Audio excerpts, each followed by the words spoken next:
RMTC DHH is proud to present the Spotlight for January 2022. Parents Camille and Joshua Smith and teacher of the deaf and hard of hearing Donnie Clark from Bay County.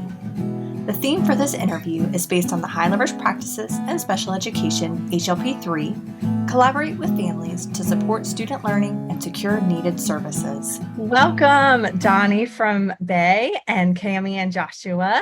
We are so excited to have you both here. I'm just so grateful that you're taking your time out of your day to join us and answer some questions about collaboration. So I've got Donnie Clark, she is a teacher of the deaf here, and I've got Cami and Joshua, who are parents of kiddos who are deaf, hard of hearing in Bay County, and they are going to answer some questions for me. So I'm going to start with Cami and Joshua. So why don't you just tell us a little bit about your family's journey with having two children who are deaf, hard of hearing, and yeah, tell us about it. Yeah, so our children are 6 and 4 currently. They were both late identified. Our daughter was identified at 3.5 years old. Up until then, she didn't really have any language. And so at the time she was 3.5, our son was 18 months, and they're both kind of missing the same language milestones that we would have expected at their ages. So we had them both tested. They both have hearing differences, lower hearing levels, and they both got hearing aids within a month of each other. So right away, our family dove into sign language. We dove into speech therapy and just embraced total communication with spoken English and sign language, because we didn't know what we were doing, to be honest, but we knew that we needed something. And so we did everything we could.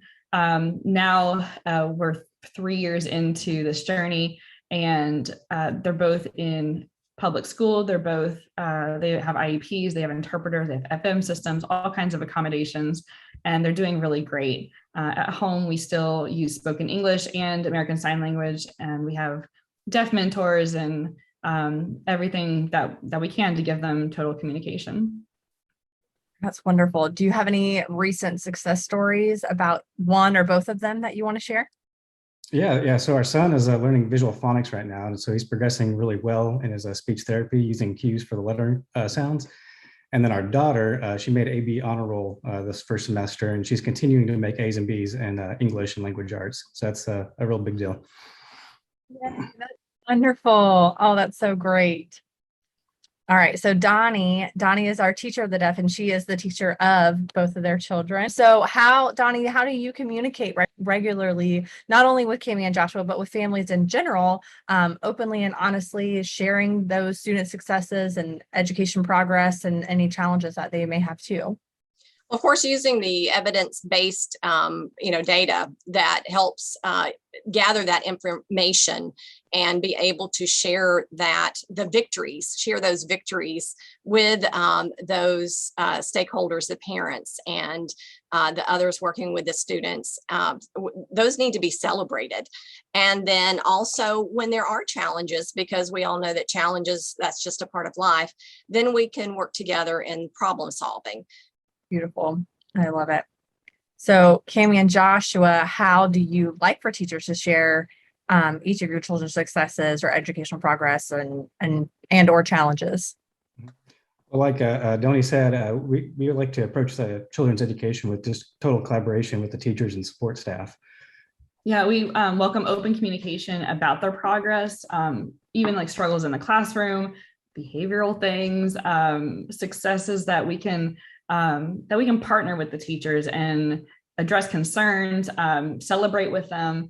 We want to be involved, but also let the kids kind of develop their own relationships with teachers. But of course, we support the children, and we like to collaborate with teachers and support them as well. We do like having the ongoing communication, so that if there was an issue, we could bring it up, and we already have that relationship there without just being the parents who contact them when something's wrong. We're happy to use whatever communication method is preferred by the teacher, just as long as that communication is happening. Mm-hmm. That's great. That's great that you are flexible in that way too. That's great.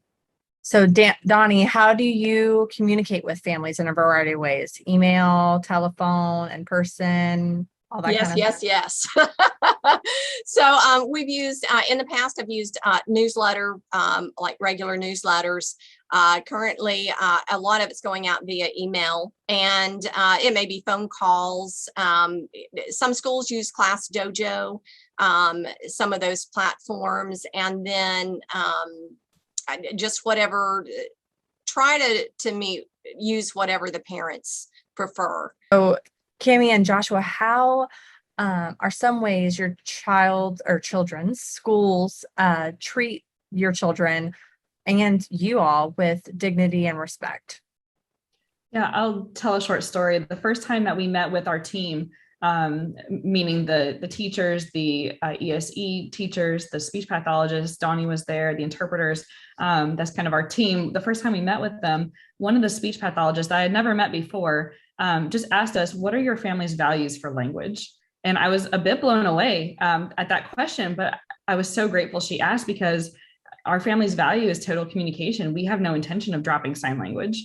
And we have no intention of, making our children speak perfectly if they can't communicate in language perfectly. So I was really glad that she asked that question. It gave us an opportunity to kind of convey those values that we do have.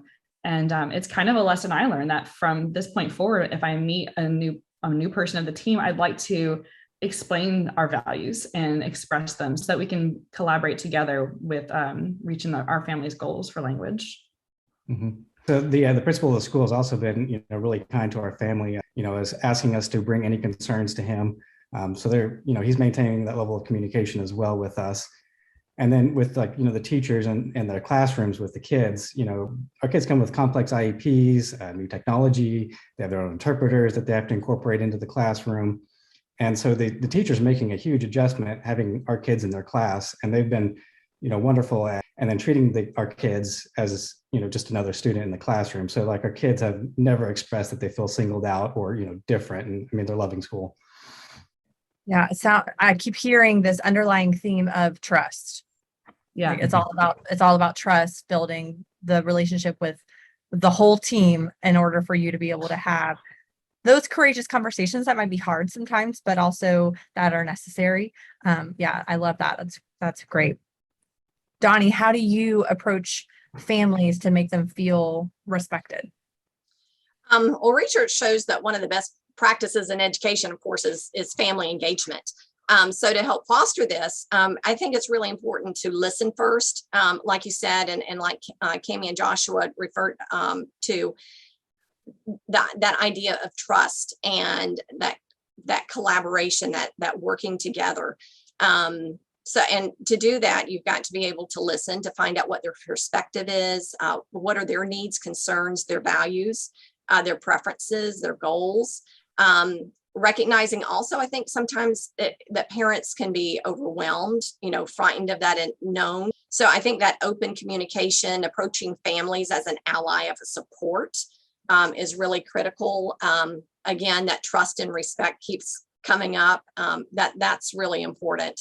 And providing that information, the support, those opportunities for families, for them to be able to make informed decisions, and also share their ideas. That kind of opens the door. And that's what leads, I think, to that collaborative relationship and that parent empowerment. That's great.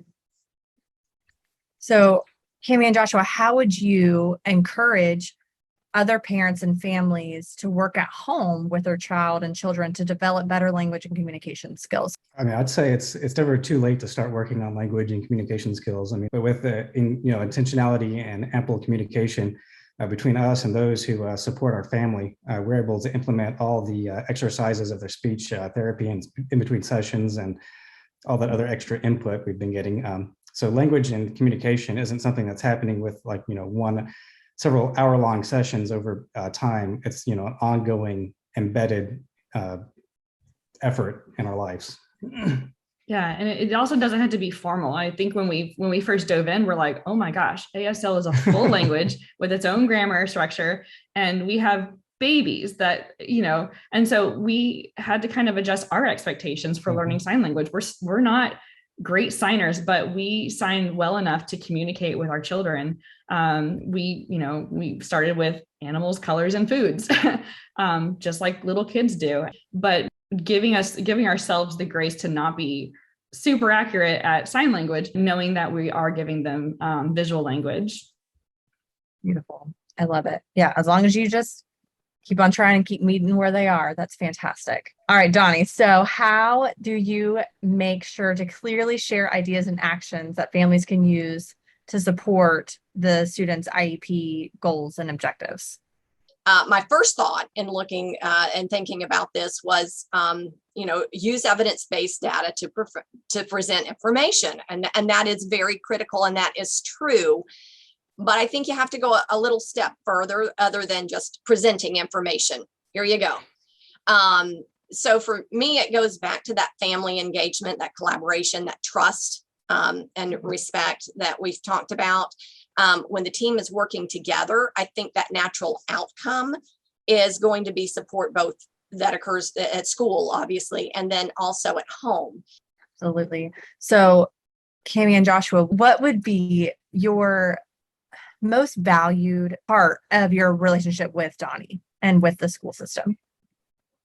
I think, like we said, just that ongoing collaboration and communication. I do want to say that I think when teachers, find out, oh, one of the students in your class is deaf, that's got to be maybe a little scary, intimidating for the teacher, and for the teachers to understand that it's a little scary for us too.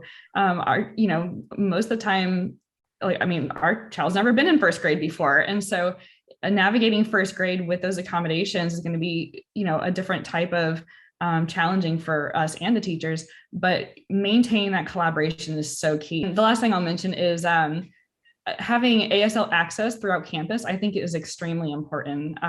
Having alphabet posters in all learning spaces, not just where there's a deaf child, having visual aids around campus or ASL labels for classrooms, library, cafeteria, just having that signage up, because it both normalizes sign language, but it also provides a broader peer access for our children. That's great. I love that. Donnie, do you have outside resources or organizations you regularly refer parents to for more information and help with raising their child or children who have different hearing levels? Yes. First and foremost, our local parents. Cami and Joshua have been very open and willing to be a resource. Just parents being able to network is really important. Then any online resources that are available, whether it's the signing time or the life print, some of those. And parents, if they're interested in that spoken language, helping them to connect with the Clark School or with some of the other internet links providers, RMTC, the family corner, and you guys have been, with Mark being the parent liaison, has been a great resource. Those are just to name a few. Absolutely. Yeah, those are all fantastic. Cami and Joshua, do you have any resources that you constantly use on a regular basis that you go to often? A lot of those. We use LifePrint pretty regularly. We have lots of apps that we use to look up signs and practice finger spelling, things like that. The Parent Infant Program has a Deaf Mentor program that kids who are up to 6 years old are eligible for. And so we have a deaf woman who comes to our home, and she comes to our home once a week and signs with us and talks a little bit about deaf culture. And we've grown to really love her. And I think deaf mentorship is invaluable to us. It opens the door to the deaf community for us here. I'll add too, a couple weeks ago, Donnie hosted a deaf picnic for all the DHH children in the school district, including their teachers, their interpreters. A couple of parents came, and then the sign language clubs, a bunch of hearing students who are just interested in sign language. They showed up, and it was amazing. And we had over 100 people there, and my daughter was handing out sign names like candy. And it was amazing. It's fantastic that y'all are doing that in Bay. Keep it up. So any other last words of wisdom? Just recognizing diversity among deaf and hard of hearing children. There's a spectrum of hearing differences. There's deaf plus children who have other disabilities. There are parents who English is not their first language. There are parents who choose sign language, who don't, who have different devices. I mean, there's the deaf community is so diverse on its own, not to mention it's diverse from the rest of the community. So, but when teachers and staff ask those questions, that's meaningful to us. It means that they're valuing where we're coming from. Right, so yeah, I'd say don't underestimate the roles that individuals such as Donnie Clark, our teacher of the deaf, and Mark Keith from the Resource Materials and Technology Center have in providing, resources, information to us as parents. Because it was initially overwhelming in finding out that both of our children had hearing differences, and we're going to encounter, all the different challenges in the educational systems. But having their guidance has been essential for getting our footing and advocating for our kids' success.